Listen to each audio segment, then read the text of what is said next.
दोस्तों, आज की वीडियो में हम लोग समझने वाले हैं रुधिर परिवहन के बारे में। तो रुधिर परिवहन को समझने के लिए हम लोग सबसे पहले क्या करते हैं, धमनी और शिरा को समझते हैं कि धमनी और शिरा क्या होती है।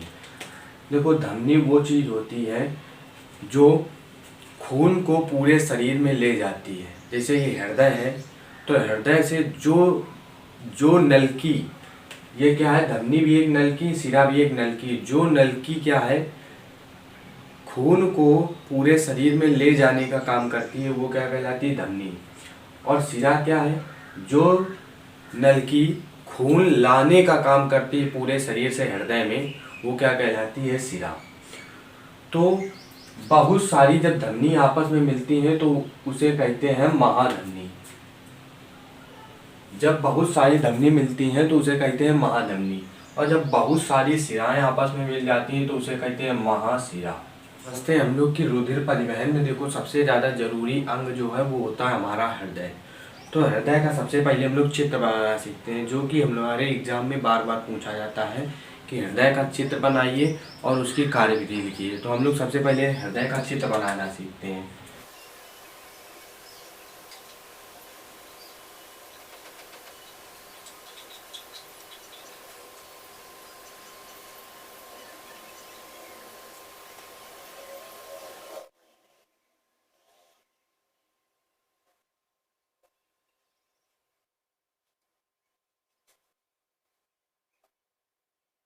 देखिए दोस्तों, इस तरह से आपको पूरे हृदय का चित्र बनाना है। ये हमारा पूरा हृदय तैयार हो गया। अब हमें इसकी कार्यविधि समझना है कि ये कार्य कैसे करता है। हृदय जो है वो पंप का कार्य करता है, पिचकता है, उड़ता है, सिकुड़ता है, फिर फूलता है, फिर सिकुड़ता है, फिर फूलता है, सिकुड़ता है, फूलता है। का हमारे कलर होता है वो गुलाबी रंग का होता है। अब बात करें, हमारा जो हृदय है वो एकदम बीचों बीच से थोड़ा बाईं ओर स्थित होता है। जो हमारा ये पार्ट है वो बायां कहलाएगा। इधर वाला जिससे हम हाथ से लिखते हैं वो क्या कहलाएगा, दायां। तो यहाँ पर 4 कक्ष हैं, ये समझो। एक कक्ष है, एक ये ऊपर कक्ष है, नीचे एक कक्ष है और एक ये नीचे कक्ष है। कक्ष क्या मतलब, कमरे। देखो, एक यहाँ पर एक ये कमरा है, ये जो है ये आपस में बंद हो जाता है बाद में। तो ये एक कमरा है, एक ये कमरा है, एक ये कमरा है और एक ये कमरा है। कुल कितने कमरे हैं, 4 कमरे हैं। तो हृदय में कुल 4 कमरे होते हैं। ऊपर वाले कमरों को क्या कहते हैं, अलिंद। ये भी अलिंद है और ऊपर वाला ये भी कमरा क्या है, हमारा अलिंद। ऊपर वाले जो दोनों कमरे होते हैं वो अलिंद कहलाते हैं। जो नीचे वाले कमरे होते हैं वो हमारे निलय कहलाते हैं। नीचे कमरा है एक, इसको भी क्या कहते हैं, निलय। दोनों नीचे वाले कमरे क्या कहलाते हैं, निलय। अब देखो, ये क्योंकि हमारा दाईं तरफ स्थित है, दाईं तरफ है, तो ये क्या होगा, दायां अलिंद। तो ऊपर वाला ये क्या है, दायां अलिंद। अब ये देखो, इधर क्या है, ये भी दायां तरफ स्थित है, तो ये क्या कहलाएगा, दायां निलय। ये क्या है, हमारा दायां निलय। अब ये पार्ट जो है ये हमारा बाईं ओर स्थित है, तो इसे क्या कहेंगे, बायां अलिंद। इसे क्या कहेंगे, बायां अलिंद। और ये हमारा बाईं ओर स्थित है, तो इसे क्या कहेंगे, बायां निलय। ये क्या हम लोगों का, बायां निलय। तो ये 4 कक्ष होते हैं, आपको इनके नाम समझ में आएंगे। ऊपर वालों को अलिंद कहते हैं, नीचे वालों को निलय कहते हैं। अगर दाईं तरफ है तो दायां अलिंद दायां निलय होगा, अगर बाईं तरफ है तो उसे कहेंगे बायां अलिंद बायां निलय। अब देखो, यहाँ क्या होता है कि जो हमारा पूरा शरीर होता है, पूरे शरीर में ऊपर की तरफ से जो खून आता है, ऊपर की तरफ से, यानी कि हमारे सिर से, हाथ से जो खून आता है वो इस नलकी में आता है, इस नलकी में। और जो हमारी टांगों से, जो नीचे वाला सिरा है, उससे जो खून आता है वो यहाँ से आता है। क्योंकि खून आ रहा है हृदय में, तो इसे क्या कहेंगे, शिरा। आ रहा है तो शिरा, और हृदय से खून पूरे शरीर में जा रहा है तो धमनी। अब क्योंकि शरीर से खून आ रहा है हृदय में, यहाँ पर आ रहा है, जो नलकी है वो इस कक्ष से जुड़ी है, और ये भी जो नलकी है ये भी इस कक्ष से जुड़ी है। पीछे की तरफ आपको दिख नहीं रहा होगा, लेकिन आप ध्यान से देखोगे तो ये नलकी जो है वो इस कमरे से ही जुड़ी है, और ये भी वाली नलकी इस कमरे से जुड़ी है। तो ये भी क्या है, शिरा, और ये भी क्या है, शिरा। और क्योंकि एक शिरा, ये आगे बटी नहीं है, तो ये क्या है, महाशिरा। ये क्या है, महाशिरा, और ये भी क्या है, महाशिरा। अब देखो, जो ये ऊपर है, ऊपर होने के कारण इसका नाम है अग्र महाशिरा। क्या है, अग्र महाशिरा। अग्र माने ऊपर या आगे। और ये क्या है, पश्च महाशिरा। पश्च माने पीछे, तो ये है पीछे महाशिरा, तो इसको इसका नाम है पश्च महाशिरा। ये ऊपर है तो इसका नाम है अग्र महाशिरा। अब देखो जो टांगों से हमारे जो नीचे वाले पार्ट है उससे जो खून आता है वो यहाँ से घुसता हुआ यहाँ पर पहुँच जाता है, और जो ऊपर से खून आता है वो यहाँ से होता हुआ यहाँ पर पहुँच जाता है। ठीक है। अब खून जब यहाँ पर आया तो खून यहाँ आने के बाद में यहाँ से नीचे प्रवेश करता है। अब देखो जब खून आता है यहाँ पर तो ये जो वाल्व होता है, ये वाल्व ये यहाँ से बंद होता है, ये चीज़ यहाँ से बंद होती है जब खून आता है। और जब खून पूरी तरह यहाँ पर आ चुका होता है तो ये छिद्र जो होता है खुल जाता है। क्या होता है? छिद्र खुल जाता है। और जब ये छिद्र खुलता है तो ये खून यहाँ पर नीचे यहाँ पर इकट्ठा हो जाता है। खून यहाँ पर क्या हो जाता है? इकट्ठा। और जब खून यहाँ पर इकट्ठा हो गया, जब ये पिचकता है, ये वाला नीचे वाला जब पार्ट पिचकता है तो ये पिचकता है, और जब ये पिचकता है तो जो खून है वो इस वाली नलकी से होता हुआ इधर से जाता है और यहाँ से इस नाली नलकी से फेफड़ों को जाता है। दो हमारे फेफड़े होते हैं तो उन्हीं दोनों फेफड़ों में ये हमारी नलकियाँ चली जाती हैं। ये जो नलकी आई है यहाँ से खून जब ये प्रेशर लगाता है तो ये वाला जो ढक्कन होता है हम लोगों का बंद हो जाता है, और जब ये ढक्कन बंद हो जाता है तो ये खून ऊपर तो नहीं जा पाता है, बल्कि ये नलकी होती है, इस नलकी से होता हुआ फेफड़ों में पहुंच जाता है। तो ये हो गया फेफड़े, तो फेफड़ों में चला गया। अब जब खून फेफड़ों में पहुंच जाता है तो फेफड़ों में होती है ऑक्सीजन। फेफड़ों में क्या है? ऑक्सीजन। फेफड़ों में क्या होती है? ऑक्सीजन। जब फेफड़ों में ऑक्सीजन होती है तो ये क्या करता है? खून में हमारे कार्बन डाइऑक्साइड होता है। कार्बन डाइऑक्साइड कैसे होता है? जब हम लोग भोजन से ऊर्जा प्राप्त करते हैं तो हमारे अंदर कार्बन डाइऑक्साइड बनती है, तो वो कार्बन डाइऑक्साइड जो खून होता है फेफड़ों को दे देता है, और जो इससे ऑक्सीजन होता है वो खून में मिला लेता है। और जब खून में ऑक्सीजन मिल जाए, जब हमारा खून फेफड़ों से शुद्ध होकर के यहाँ से आता है इन नलकियों से होता हुआ, और जब भी हमने बताया है कि जब भी नलकियों से हृदय में खून आता है तो उसको कहते हैं शिरा। तो ये जो है हम लोगों की शिरा है। क्या है? शिरा। तीनों यहाँ से इसे यहाँ से खून भेज देती है। खून यहाँ से आता है, और जब खून आता है तो ये ढक्कन यहाँ पर बंद होता है, और जब खून यहाँ पर पूरी तरह पहुँच जाता है तो ये ढक्कन खुल जाता है, और जब ये खुल जाता है तो ये यहाँ से खून यहाँ पर इकट्ठा हो जाता है।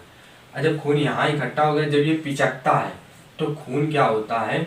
यहाँ से होता हुआ ये जो नलकी गई ये वाली, इससे होता हुआ पूरे शरीर को पहुँचा दिया जाता है।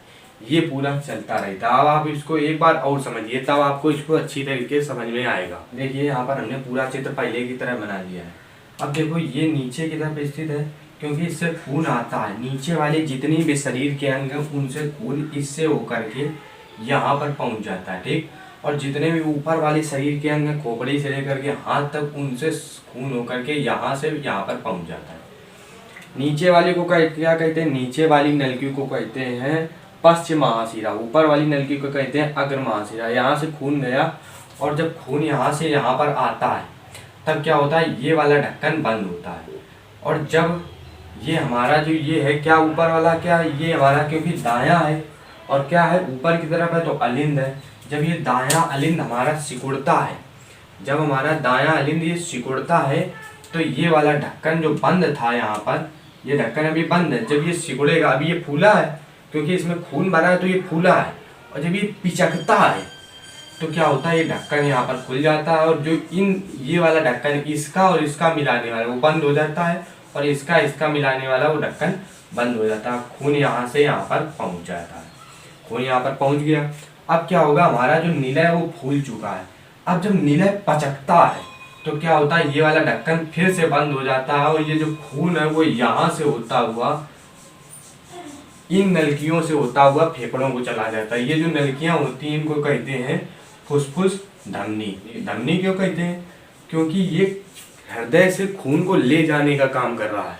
जो भी हृदय से खून ले जाने का काम करेगा उसको कहेंगे धमनी, और क्योंकि ये फेफड़ों को ले जा रहा है तो इसलिए इसको कहते हैं फुसफुस धमनी। फुसफुस माने फेफड़ा और धमनी माने धमनी, यानी कि फेफड़ों वाली धमनी। अब ये जा रहा है खून, अब ये खून जाएगा जब, तो ये फेफड़ों से शुद्ध होगा, और जब शुद्ध होगा खून तो फिर यहाँ से आएगा। अब क्योंकि जब आ रहा है तो इन नलकियों को, जिन नलकियों से आया इन नलकियों को क्या कहेंगे? शिरा। जो नलकियां हृदय में खून लाने का काम क्या करती हैं, उन्हें क्या कहते हैं, सिरा। अब फिर जब खून यहाँ पर आएगा, यहाँ पर आ गया, तब ये ढक्कन यहाँ पर बंद होगा, और जब ढक्कन बंद होगा तो जो ये हमारा बायां अलिंद है, बाईं तरफ है बायां अलिंद है, वो हम लोगों का खुला होगा, और जब ये पिचकेगा तो ये वाले ढक्कन तीनों बंद हो जाएंगे और ये वाला खुल जाएगा और खून यहाँ पर आ जाएगा। अब खून यहाँ पर आ चुका है।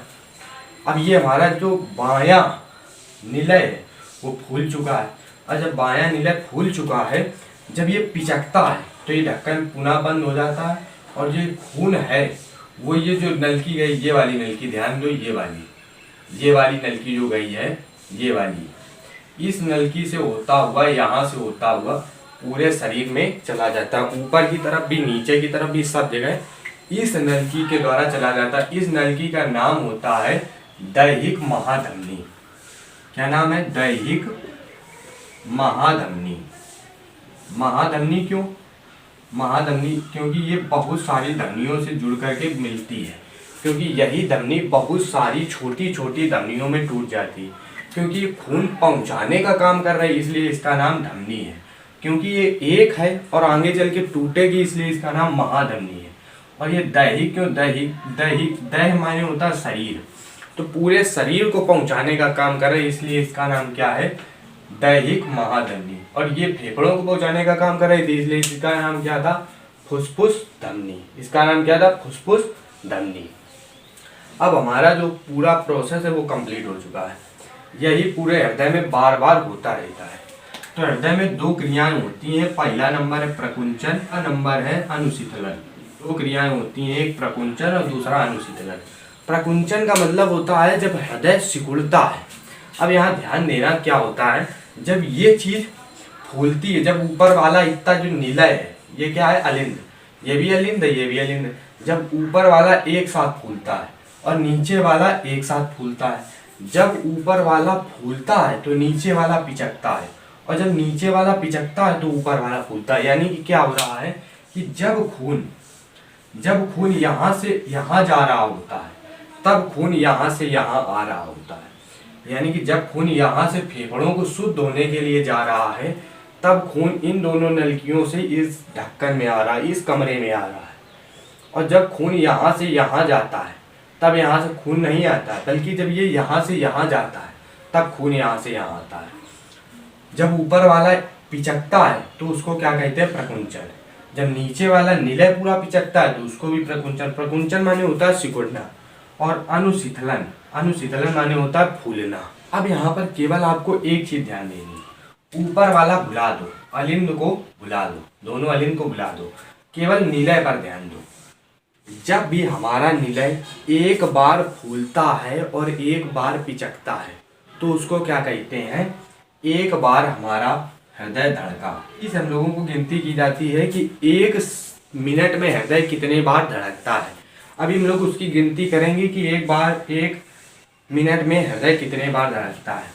हमने क्या कहा? एक बार हृदय धड़का।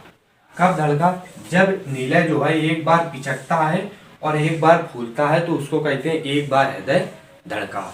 जैसे कि मान लो कोई एक गाड़ी होती है, एक ये गाड़ी है, ठीक है, गाड़ी यहाँ से गई और फिर लौट के यहाँ आई, तभी तो आप कहोगे एक चक्कर हुआ पूरा। वैसे यहाँ पर क्या है कि जब हृदय एक बार पिचकता है और एक बार फूलता है, यानी कि उसी स्थिति में दोबारा आ जाता है, तो उसको कहते हैं एक बार धड़का। तो एक बार जब हृदय धड़का तो एक बार हृदय को धड़कने में 0.8 सेकंड का समय लगता है। सामान्य स्थिति में जब आदमी कोई भी काम नहीं कर रहा होता, अगर आप तेजी से कोई काम करने लगोगे तो जो हृदय है वो जल्दी जल्दी धड़कने लगेगा। तब क्या होगा? हृदय आपका 0.6 सेकंड में ही धड़कने लगेगा, और भी इससे जल्दी हो सकता है। क्या होता है? सामान्य स्थिति में जो हृदय होता है वो 0.8 सेकंड में धड़कता है। अब जो है, अब आप अगर एक मिनट में गणना करोगे, एक मिनट बराबर होता है 60 सेकंड। क्या होता है? 60 सेकंड। अगर आपको गणना करनी, 0.8 सेकंड में एक बार हृदय धड़कता है। 0.8 सेकंड में बताया कि जब निलय एक बार पिचकता है और एक बार फूलता है तो उसको क्या कहते हैं कि एक बार हृदय धड़का। तो कितने सेकंड में? 0.4 सेकंड में हृदय नीले जो है पिचकता है और फिर 0.4 सेकंड में फिर फूल जाता है। तो टोटल समय जो लगा वो कितना लगा, 0.8 सेकंड।